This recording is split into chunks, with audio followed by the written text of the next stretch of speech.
வணக்கம். நான் உங்களோட பாரதி பேசுறேன். இன்னைக்கு கூலி படத்த பத்தி அப்டேட் தான் வந்து பார்க்க போறோம். கிட்டத்தட்ட 535 கோடிக்கு மேல கலெக்ஷன் வந்து பண்ணியிருக்கிற விஷயம் எல்லாத்துக்குமே தெரியும். ஆ 6 மில்லியன் டிக்கெட்டுக்கு மேல வந்து பார்த்தீங்கன்னா, போயிட்டு இருக்குது புக் மை ஷோல. அதே மாதிரி வந்து இந்த டிஸ்ட்ரிக்ட் ஆப்ன்னு ஒண்ணு இருக்கு. அதுல வந்து 2 மில்லியன் அப்படின்னு சொல்லி போட்டு, கிட்டத்தட்ட 8 மில்லியன் டிக்கெட் 80,00,000 டிக்கெட் கிட்ட வந்து பார்த்தீங்கன்னா, படம் வந்து வித்திருக்கு அப்படிங்கிறது மிகப்பெரிய சாதனை. ஜெயிலர் படத்துக்கு அப்புறம் அதான் பயங்கரமான சாதனையில வந்து நிக்குது. அதுக்கப்புறம் லியோ படமும், அப்புறம் கோட் திரைப்படம்லாம் பின்னாடி போயிருச்சு. அதெல்லாம் என்னைக்கோ போயிருச்சு. 4 நாளைக்கு முன்னாடியே போயிருச்சு அப்படிங்கிறது எல்லாத்துக்கும் தெரியும். இன்னொரு பக்கெட் என்னன்னா, இவங்க என்ன சொல்லிட்டு இருக்காங்கன்னா, இன்னும் கூலி படத்த வந்து 500 கோடி வரல, 500 கோடி வரலன்னு வந்து ஒரு குரூப் வந்து உட்காந்துட்டு ரொம்ப முக்கியமா உட்காந்து வேலை செஞ்சுட்டு கிடக்காங்க. அதாவது கோட் திரைப்படம் வந்து கிட்டத்தட்ட 4.7 மில்லியனா இல்ல 5 மில்லியனா சம்திங் தான் வந்துச்சுன்னு நெனைக்கிறேன் டிக்கெட் ரேட்.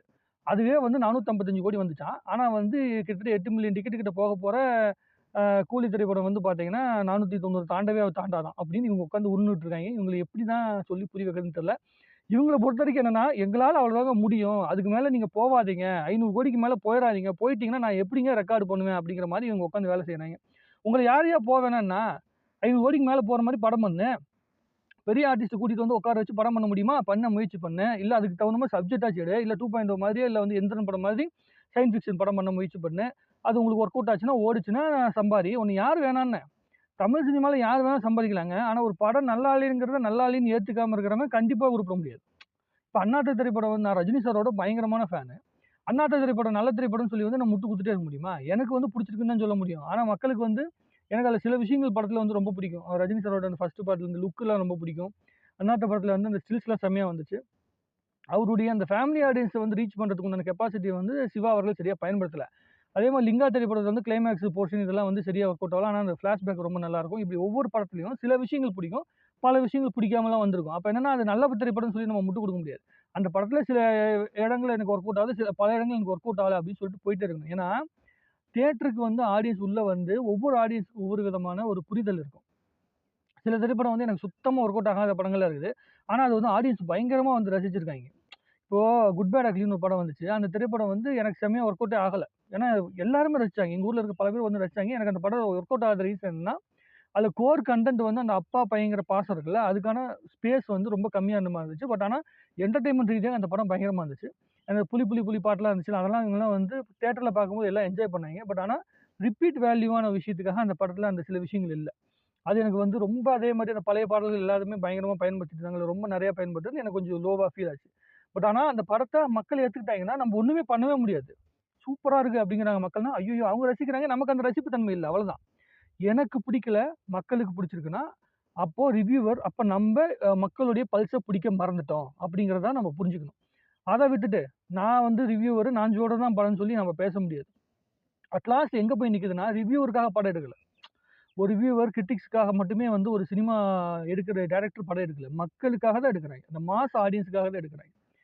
ஸோ இந்த திரைப்படம் வந்து கூலி திரைப்படம் வந்து 20 மில்லியன் டாலர்ஸ்க்கு மேல வந்து பார்த்தீங்கன்னா, ஓவர்சீஸ்ல வந்து கலெக்ஷன் பண்ண விஷயம் எல்லாத்துக்குமே தெரியும்.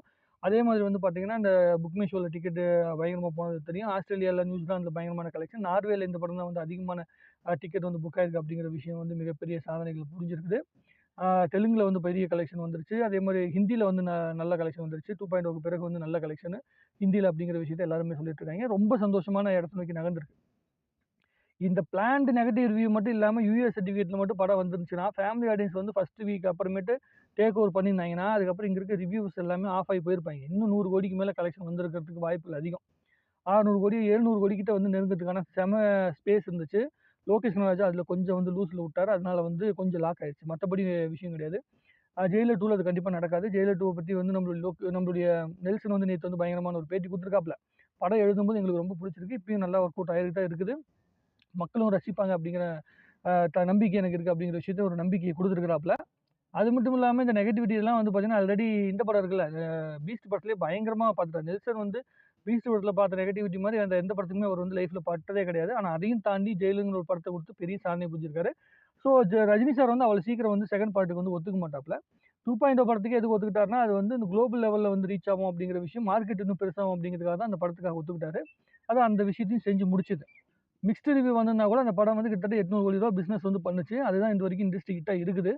ஸோ ஜெயிலர் 2 திரைப்படத்துக்கு மட்டும் தான் இப்போதைக்கு தமிழ் சினிமா வரலாற்றிலே இதுவரைக்கும் இருக்கிறதுலயே 1000 கோடி நெருங்கறதுக்கான ஒரு வாய்ப்பு இருக்குது. 1000 கோடி பிசினஸ் நெருங்கறதுக்கான வாய்ப்பு இருக்குது. 1000 கோடி 1000 கோடின்னு சொல்லி அதையே பேசிட்டு கிடந்தோம்னா, அதுன்னா அவங்க வந்து ப்ரொடியூசர் தான் சம்பாதிக்க போறோம், நம்ம சம்பாதிக்க போறோமா? 1000 கோடி பிசினஸ்ங்கிறது சாதாரண விஷயம் கிடையாது. ஒரு ஒட்டுமொத்த இண்டஸ்ட்ரிக்கான ஒரு பிளாட்ஃபார்ம உலகம் முழுக்க கொண்டு போய் சேர்த்ததுக்கான ஒரு முயற்சி. இப்ப பாகுபலி ஆக்டர் பிரபாஸ் அப்படிங்கிற அந்த பிரபாஸோட மார்க்கெட் வேல்யூ வச்சு தான் அவருடைய எல்லா படங்களுமே அந்த பாகுபலியில கிடைச்ச மார்க்கெட் வேல்யூ வச்சு தான், இப்ப அவருடைய படங்கள் எல்லா படங்களுமே 450 கோடி, 500 கோடி பிசினஸ் பண்ணுது. தெலுங்கு சினிமால வந்து ஓரளவுக்கு படம் பிக்கப் ஆனா கூட 200 கோடிக்கு மேல வந்து பிசினஸ் பண்றதுக்கான ஒரு ஸ்பேஸ் உருவாயிருச்சு. அதே மாரி கேஜிஎஃப் 2ங்கிற ஒரு படம் வந்து பெரிய சக்சஸ் ஆன உடனே, அதோடைய மார்க்கெட்ட வச்சு தான் காந்தாரா அப்படிங்கிற படம் வந்து மிகப்பெரிய சக்சஸ வந்து நோக்கி நகர்ந்து போகுது. அப்போ இந்த 2.0 படம் வந்து உலக லெவல்ல வந்து நெறைய இடங்கள்ல வந்து படம் ரிலீஸ் ஆச்சு. சைனா உட்பட பெரிய இடத்துலலாம் ரிலீஸ் ஆகி, அந்த மார்க்கெட் பிளேஸ உருவாக்குனனால தான், அதுக்கப்புறம் வந்த பல படங்கள், விஜய் சாரோட படங்கள், அஜித் சாரோட படங்களுக்கெல்லாம் இந்த ஓவர்சீஸ்ல வந்து மார்க்கெட்டுக்கான ஸ்பேஸே கிடைச்சிருக்குது. படத்த வந்து ரிலீஸ் பண்றதுக்கான இடமே கிடைச்சிருக்குது. 1000 கோடிக்கு இந்த படம் பண்றது அப்படிங்கும்போது, இன்னும் பெரிய அளவுக்கு வந்து பார்த்தீங்கன்னா, தியேட்டர்ஸ் போடுவாங்க. நெறைய ஸ்க்ரீன்ஸ் வந்து ரிலீஸ் ஆகும். அந்த இடத்துல வந்து தமிழ் சினிமாக்கான அந்த பிளாட்ஃபார்ம் வந்து உருவாகும். அத வச்சு வந்து மார்க்கெட் இன்கிரீஸ் ஆகும். எல்லா ஊர்லயும் தியேட்டர்காரன் சம்பாரிச்சா தான் தமிழ் சினிமா வாழும். வெறும் வந்து புடிசர் சம்பாதிச்சா வாழாது.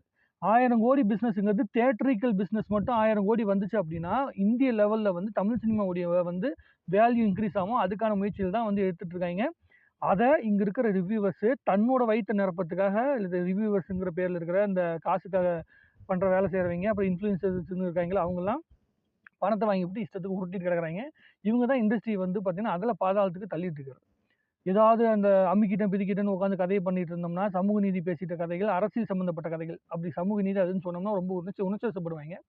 அதாவது அரசியல் ரீதியான படங்களுக்கு குடுக்கப்படுகின்ற முக்கியத்துவத்த, ஆ கற்பனை வளத்துக்காக குடுக்கப்படுகின்ற படத்துக்கு குடுத்து தான் ஆகணும். எந்த அளவுக்கு இந்த சமூகத்துக்கு வந்து அரசியல் முக்கியமோ, அதே அளவிற்கு வந்து இந்த சமூகத்துக்கு மன நிம்மதி முக்கியம். சினிமாங்கிறது வந்து பொழுதுபோக்குக்கான இடமாக தான் மிக முக்கியமா இருக்குது. கலை வந்து மக்களுக்கானது. ஆனா அந்த சந்தோஷம்னு இருக்குல்ல, பொழுதுபோக்கு மூலமா, சினிமா மூலமா கிடைக்கிற அந்த எக்ஸைட்மெண்ட், சந்தோஷத்த தாண்டி, இப்ப வந்து வெறும் சண்டைகள் மட்டுமே நடந்துட்டு இருக்குது. இத வந்து உடைக்கிறதுக்கான முயற்சியா தான் கூலி திரைப்படத்துடைய இந்த நெகட்டிவிட்டிய தாண்டி ஜெயிச்ச விஷயத்த நான் வந்து பார்க்குறேன். இன்னும் மிகப்பெரிய சாதனைகள வந்து இந்த படம் பண்ணிட்டு இருக்கு. நார்த் அமெரிக்காலயும் பெரிய சாதனைய வந்து பண்ணியிருக்குன்னு எல்லாமே தெரியும். ஸோ, அடுத்த கலெக்ஷன் ரிப்போர்ட் வரும்போது இன்னும் டீட்டெயிலா உட்காந்து பேசலாம். இவங்க அஃபிஷியல் ரிப்போர்ட் வந்து இந்த வாரம் வரும்.